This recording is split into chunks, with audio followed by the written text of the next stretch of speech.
Oh, I hate this so much. I hate this so much. Rifujin, why did you apologize? It's not gonna fix anything, dude. He doesn't know how it works over here. I'm assuming that he just does not know how this whole thing works. But yes, unfortunately, I don't know why he had to choose, like, right when I post my video about his previous comment about episode 6 of Mushoku Tensei Season 2. But, like, right when I'm making my last video, he decides to write an apology, which really does hurt me deep inside, because it's like one of those aspects of there is no reason why you have to apologize. You're making a fictitious story. There's no reason for it to affect people's viewpoint of you as a person. But that's just the world we live in these days. And it absolutely infuriates me. But yes, for those who don't know, episode 6 of season 2 of Mushoku Tensei included forced servitude, which I'm using that term because I don't want to make YouTube angry, and I'm going to use that term a lot. So every time you hear that term, you know I'm talking about the SLAVERYE term. But yes, after that episode aired, he made a comment about what he made Rudius, what the mindset of Rudius is in the story itself, which is essentially it exists in this world, and he's not angry about it, but at the same time, he doesn't do anything against it because it's a different culture, and that he doesn't feel like he should justify himself to that culture. Like, it exists here, and yes, probably the more questionable aspect of it that you can see as Rudius as a character is the aspect that he essentially sees that there is positive from it. And again, this is what he made Rudius think like in that world. It's not what Rifujin thinks, and I knew that immediately when he wrote that. I'm like, this is clearly written in, this is what Rudius thinks.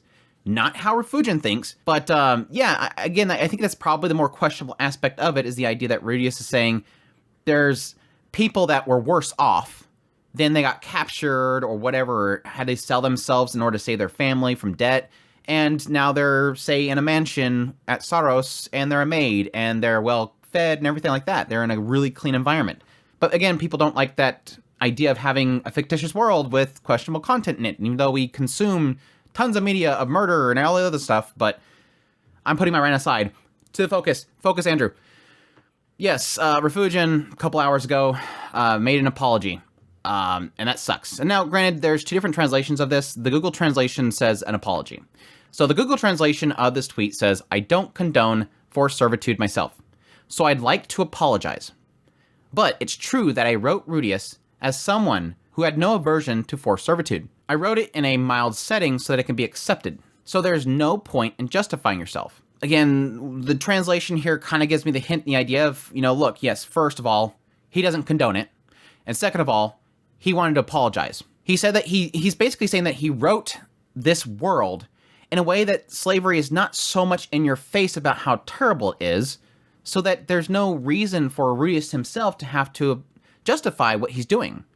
Sort of what I'm getting from that. The DEEPL translation is, "I'd like to defend myself because I don't condone forced servitude myself. But it's true that I wrote Rudius as someone who is not averse to forced servitude. And the original story is also written in a mild setting and in such a way that it can be accepted as, this is just normal in this world. It can't be helped." Again, both translations are pretty much saying the same thing. It's just that one part about defending myself versus I'd like to apologize. I don't think there's a Gomen side in there or anything like that. But again, it's that context that sort of changed the meaning a little bit there. It seems like a lot of replies are saying you don't have to apologize, you don't have to defend yourself. But the key point here is that he felt the necessity that I need to say something because it seems as if he's seen a lot of comments that were implying that this is something that he himself is cool with. And that's the sad thing that comes from these works of fiction. This idea that when I write this fictitious world that doesn't exist, and there's an existence of something that a group of people are just very sensitive about, it sucks that people immediately make that connection that, oh, you must be okay with this then. And that's not the case. Like when I was talking about, for the last 3 videos I've made about this topic, which I'm sorry if you're sick of hearing me talk about this, I never got that indication. And even if it had Rudius be super massive, let's buy all of them and force them all to do stuff and be terrible to them and all this kind of stuff, and he wants to open up his own shop. even still, there's nothing that would imply to me that immediately, oh, the writer must be okay with this. No. There's writers that write stories about tons of really unfortunate things, but that doesn't mean that they support it. In a lot of cases, it's them trying to show you how unsettling it is. So, like I mentioned in the previous video, it's a reminder to myself that this is unsettling. When I seen Julie, when I read about Julie, and when I watched about Julie, my heart broke. It makes me sad. I got tearful. It's because it's something I never want to exist, and it sadly exists in the world, and I hate the idea that it exists. That's a reminder. But nothing indicates to me that he needs to apologize for doing that, like for writing about it. You don't need to. It's your story. Write this fictitious story. Why are we in that state now where we're choosing what is offensive or not to be in a story? Like I've mentioned to several people over the last few days, we consume movies and stuff that are just full of people mowing people down, murdering people. Their lives are ended.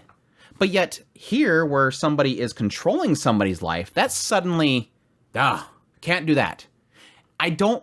They're both wrong. I'm not saying one's better than the other. They're both wrong. And I don't understand why people draw these lines about what is acceptable and what's not. There's so many terrible things in this world. Why is this the one that's not allowed? It doesn't make any sense to me. In a fictitious story that has no effect on real people, that's not allowed.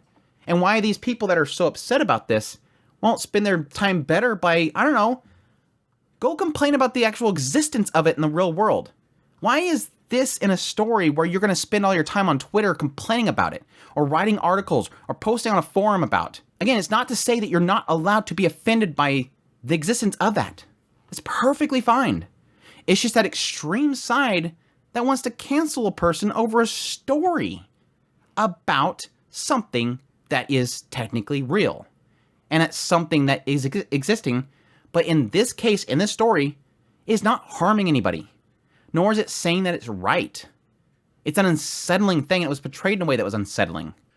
Again, I'm really sad that this is...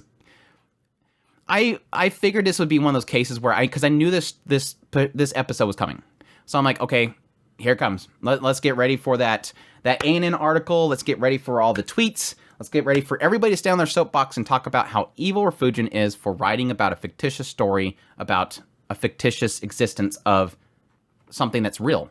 But I wasn't expecting Rifujin to respond. That's where it kind of hurts.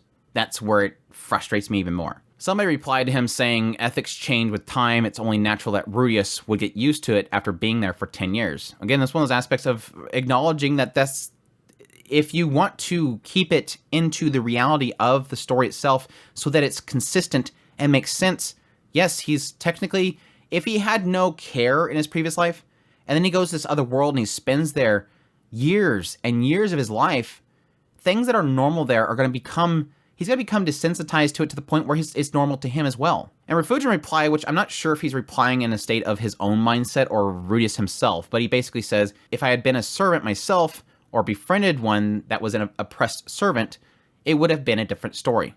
But it didn't happen that way. Again, based on that translation, it could mean more in the idea that he himself or possibly Rudius. If Rudius was oppressed, seeing somebody that was oppressed, maybe it would have been a different story. Or he himself, maybe... if he had his own experiences with that, it may have pushed him to the idea of changing the story so that it has more impact in that. Which again, kind of leads me to that idea that he's feeling guilty for writing the story right now, which really sucks. It really does suck, which does make me really happy that his story is pretty much done. That way, hopefully none of this stuff affects his writing itself, because I don't want outrage like this to affect how he portrays his story. The story is in its own little bottle, and it's in its own world. So it's massively unfortunate, but it is what it is. If you have time and you don't like this kind of stuff, go send him a tweet.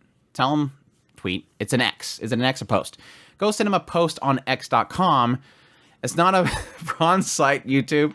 Letting them know that you support him. Because this is the kind of stuff that really does upset me, when the outrage affects the writer, the creative, and it has nothing to do with them as a person, which just... Anyways, I'm talking in circles. Thanks for watching. Hope you guys enjoyed. Y'all take care.